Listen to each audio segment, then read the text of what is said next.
OMG! Pareho kami nasuot. Nakunan nga ng litrato para mapakita ko sa office. Naglabas ako ng cellphone. Naglabas din siya.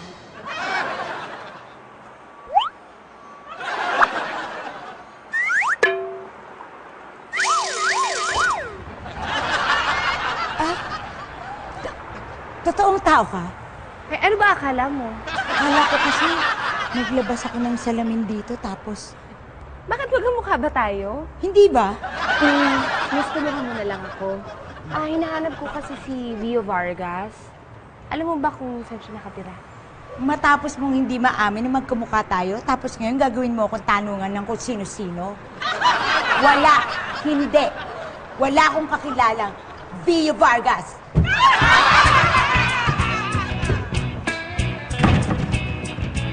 Sorry. Grabe talagang babae. Napaka-antipatika. Tumitingin lang, parang nandadaot na. Grabe talaga. Mamaya ka na. Kayong tatlo, ang gugulo ninyo eh. Ang gulo ng traffic ninyo. Pwede ba isa-isa lang, okay? Galito. Okay. Kuya B, we don't have to explain. I got you. I really got you and absolutely I got you. Ganito gawin natin.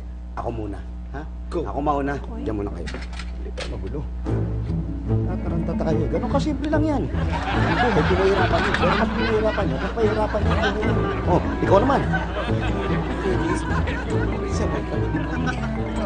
Ayan lang yung lababo. Para naman mag-a-abroad, hahatid mo pa sa airport. Mauna ka na.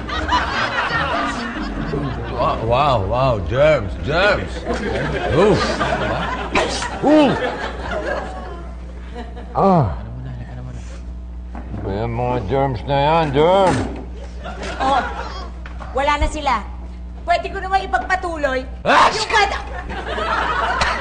Ayun na. Sabi na nga ba, germs na yan eh. Parang ako, magkakasakit na rin eh. Mael. Ito muna yung kwento. Gabi.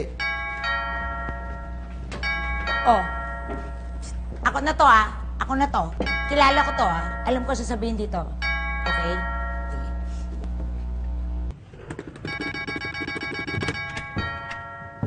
Pag sinabi kong wala akong kilalang Via Vargas, wala!